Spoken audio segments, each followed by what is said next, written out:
Hello बच्चों, welcome to my YouTube channel. आज की टॉपिक में हम आपको क्लास 10th का जो है लेंस फार्मूला, मैग्नीफिकेशन और कुछ न्यूमेरिकल्स जो हैं वो इस पे बेस्ड कराने जा रहे हैं। तो पहले समझ लीजिए what are the lens formula. Okay, lens formula क्या होता है और मैग्नीफिकेशन ऑफ लेंस क्या होता है। तो बच्चों, लेंस फार्मूला जो है इसका डेरिवेशन जो है वो 10th क्लास में नहीं है आपका, डायरेक्टली आपको फॉर्मूला समझना है। डेरिवेशन आप इसको 12th में पढ़ेंगे। तो लेंस फॉर्मूला होता है 1/v minus 1/u is equal to 1/f। 1/v minus 1/u is equal to 1/f, where v is image distance, u is object distance and f is focal length of the lens.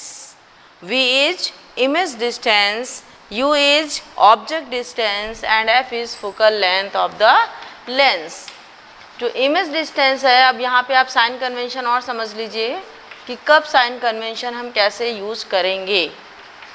ठीक है, तो बच्चों हमने जो reflection के videos में आपको बताया था, सेम साइन कन्वेंशन हम यहाँ पे भी यूज़ करते हैं।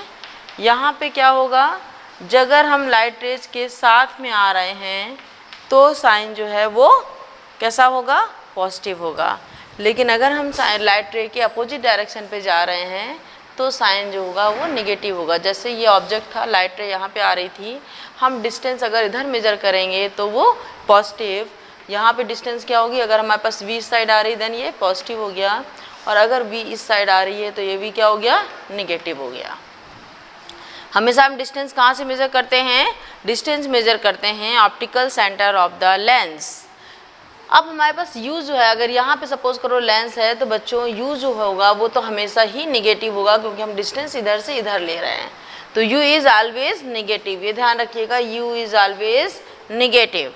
इमेज डिस्टेंस अगर हमारे पास ऑब्जेक्ट की साइड बन रही हो तो इमेज कैसी होगी, निगेटिव। बट अगर वो ऑब्जेक्ट की अपोजिट साइड पे, दूसरी साइड पे बन रही है देन वो कैसी हो जाएगी, तब वो पॉजिटिव हो जाएगी। ठीक है, फोकल लेंथ जो है for convex lens, for convex lens focal length is always positive, but for concave lens focal length is negative. Then क्या हो गया, कन्वेक्स लेंस के लिए फोकल लेंथ जो है वो पॉजिटिव है और कॉन्केव लेंस के लिए जो है वो कैसी है, वो निगेटिव है। क्लियर यहाँ तक। अब आते हैं हम लोग मैग्नीफिकेशन पे। What is magnification of the lens. तो मैग्नीफिकेशन ऑफ द लेंस की डेफिनेशन जो है सेम है जो हमारे पास, जो हम मिरर के लिए यूज़ करते हैं वही हम लेंस के लिए भी यूज़ करते हैं।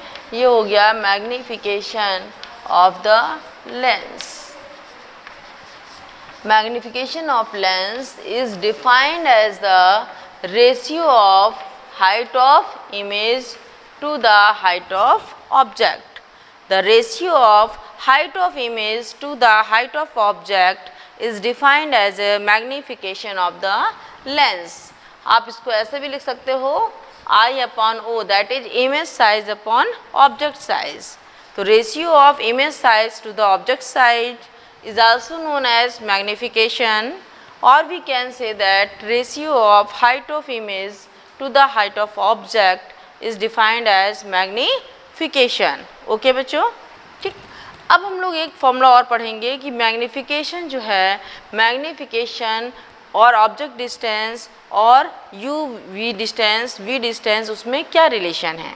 ठीक है, तो मैग्नीफिकेशन का जैसे मिरर के केस में था, मिरर के केस में क्या था, मिरर के केस में हमारे पास था m is equal to v/u। Mirror के केस में क्या पढ़ते थे हम लोग, मिरर के केस में पढ़ते थे m is equal to minus v/u, और यहाँ के केस में हम लेंस के केस में क्या पढ़ेंगे, m is equal to v/u। इतना आपको ध्यान रखना है। In the case of lens m is ratio क्या है, डिस्टेंस क्या है, जो रिलेशन है u v और m में, मतलब मैग्नीफिकेशन, इमेज डिस्टेंस और ऑब्जेक्ट डिस्टेंस में वो रिलेशन है m is equal to v/u। और मिरर के केस में जो है, रिफ्लेक्शन के केस में हम पढ़ते थे m is equal to minus v/u। दोनों जगह आपको इतना थोड़ा सा फ़र्क है। वहाँ पे हम लेंस फॉर्मूले में, मिरर फॉर्मूले में 1/v plus 1/u is equal to 1/f पढ़ते थे। लेंस फॉर्मूले में 1/v minus 1/u is equal to 1/f होता है। अब नेक्स्ट टॉपिक आता है बच्चों हमारे पास पावर ऑफ द लेंस। हाँ, एक चीज़ और याद रख लीजिएगा, जो मैग्नीफिकेशन हमने पढ़ाया है, मैग्नीफिकेशन की कोई यूनिट नहीं होती है। क्यों नहीं होती है? Because it the ratio of height, और हाइट की यूनिट्स दोनों या तो मीटर में होंगी या दोनों सेंटीमीटर में होंगी, इसलिए मैग्नीफिकेशन की जो यूनिट्स होती है वो नहीं होती है। ठीक, पावर ऑफ द लेंस क्या होता है?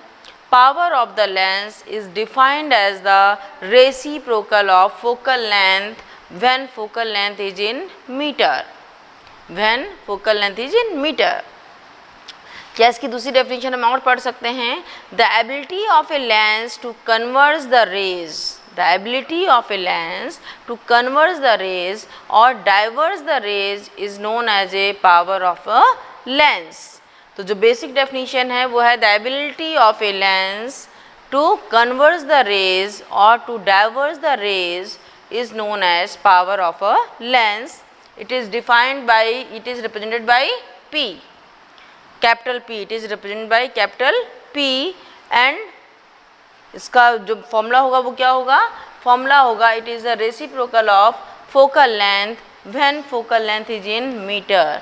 तो power is defined as a reciprocal of focal length when focal length is in meter। The SI unit of power is, SI unit of power is dioptre not watt. यहाँ पे वाट मत कर दीजिएगा, वो आपने 9th में पढ़ा था, ठीक है, और वो जो था वो वर्क से रिलेटेड है। यहाँ पे हम मिरर के केस में पढ़ रहे हैं, लेंस के केस में पढ़ रहे हैं, उसके लिए हमारे पास क्या हो जाएगा? The SI unit of power is dioptre.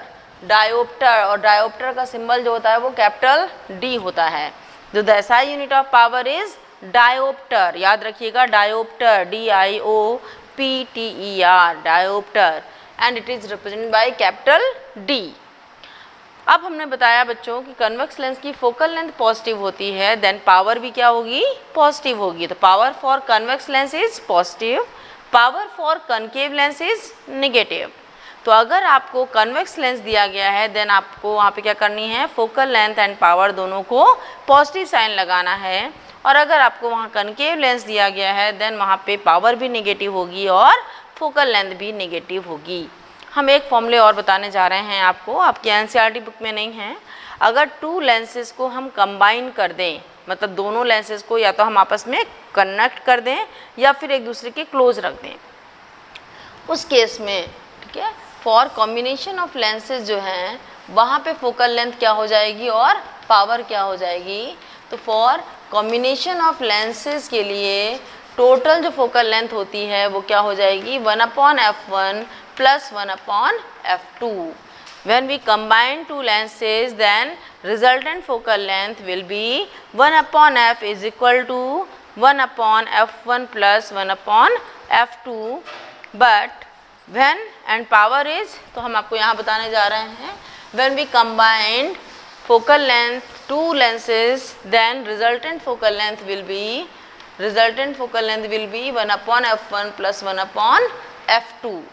और अगर ये हमारे पास दोनों कन्वेक्स लेंस है तो दोनों पॉजिटिव हो गई, और अगर एक कन्वेक्स है तो इनकन्वेक्स की पॉजिटिव हो गई और कनकेव लेंस की निगेटिव हो गई। एंड टोटल पावर क्या हो जाएगी? Total power is equal to P1 plus P2। तो टोटल पावर जो हो जाएगी वो P is equal to P1 plus P2 हो जाएगी, लेकिन जो टोटल फोकल लेंथ होगी वो 1/f is equal to 1/f1 plus 1/f2 हो जाएगी। जो रिजल्टेंट आंसर आएगा, जो यहाँ पे f आएगा, जो लेंस की फोकल लेंथ यहाँ पे अगर नेगेटिव साइन बढ़ा है तो resultant focal length concave lens होगा उसकी, ठीक है। सिमिलरली पावर में अगर नेगेटिव बढ़ा है तो रिजल्टेंट जो पावर हुई वो किसकी डोमिनेट हुई? वो कनकेव लेंस की हुई। अगर ये पॉजिटिव आ रहा है तो पॉजिटिव आ रहा है तो कन्वेक्स लेंस की फोकल लेंथ रिजल्टेंट पावर कैसी हो जाएगी? रिजल्टेंट पावर जो है वो हमारी पॉजिटिव हो जाएगी, मीन्स रिजल्टेंट कन्वेक्स लेंस हो जाएगा। तो बच्चों ये आपको आज के जो टॉपिक था उसमें लेंस फॉर्मूला था, मैग्नीफिकेशन था, कॉम्बिनेशन ऑफ लेंसेज थे। अगर आपको पसंद आया हो तो प्लीज़ इसे लाइक करिए, और नेक्स्ट वीडियोज़ में हम आपको इस पे बेस्ड न्यूमेरिकल्स भेजेंगे। थैंक यू बच्चों।